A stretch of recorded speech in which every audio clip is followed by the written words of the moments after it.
I still remember the sound of her laughter that night, the kind that used to make me smile without even trying. But at her sister's wedding, when she caught that bouquet and turned to me with that bright smile, I had no idea I was just weeks away from losing everything.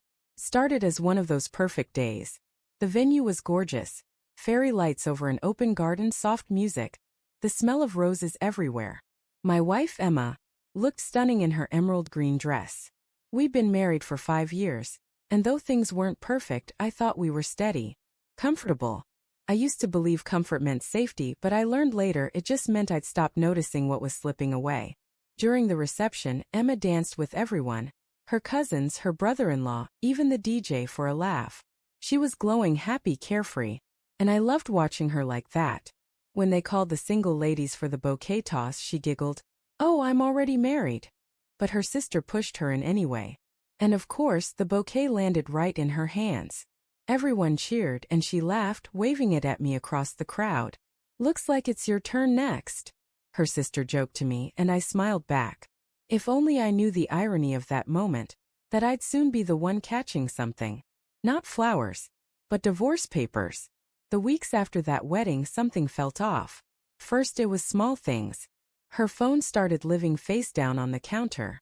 She stayed up late scrolling TikTok but laughed too softly, the kind of laugh you give someone through text. Her perfume lingered on her clothes even when she swore she hadn't gone anywhere. I asked her once, "Everything okay?" She gave me that tired smile, the one that says, "Don't make a thing out of it." "Yeah, babe. Just work stress. You worry too much." I wanted to believe her. God, I did.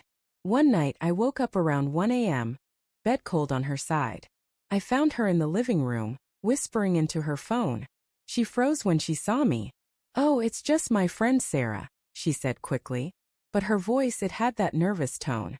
You know when someone's trying too hard to sound casual? "Yeah, that." I nodded, went back to bed, but my chest felt heavy.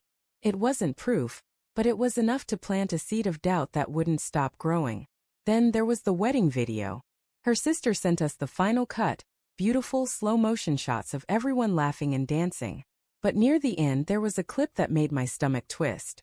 Emma was on the dance floor with a man I didn't recognize. Not a relative. Not a friend I knew. They were close. Too close. His hand on her waist, her smile soft, not playful but intimate. The kind of look she used to give me when we first started dating.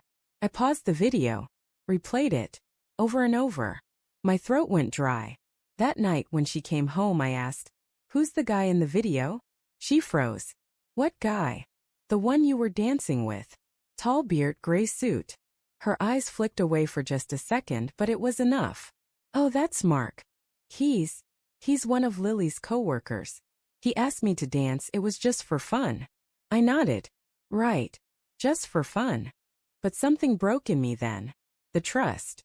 The ease. Everything felt wrong. I didn't sleep that night.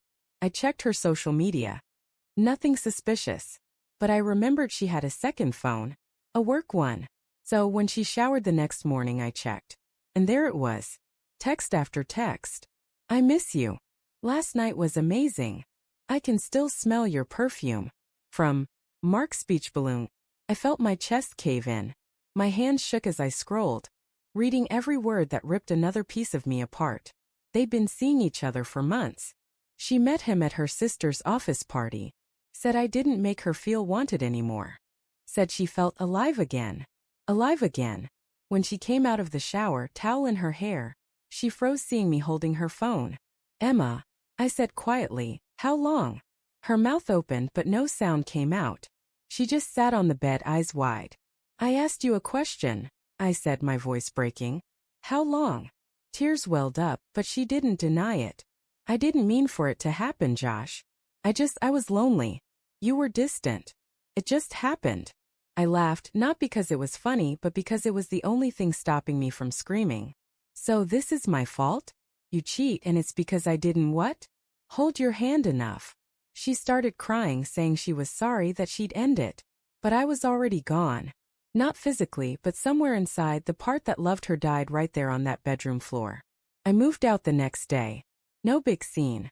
No screaming. Just quiet. Cold. Final. A week later, An envelope arrived at my new apartment. Divorce papers. No note.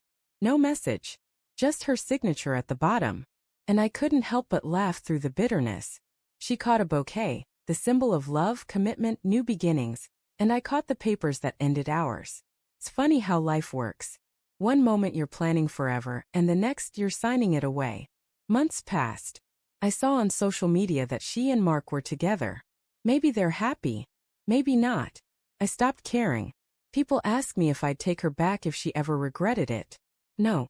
Because when someone looks at you and lies, not once but for months, it changes something in you. You start realizing love shouldn't be proven through forgiveness.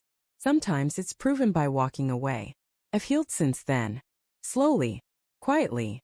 But every time I see a wedding bouquet being tossed on TV or at a friend's ceremony, I can't help but smirk a little. Because while she caught her bouquet, thinking it meant new beginnings, I caught the truth. And in the end, that's what really set me free.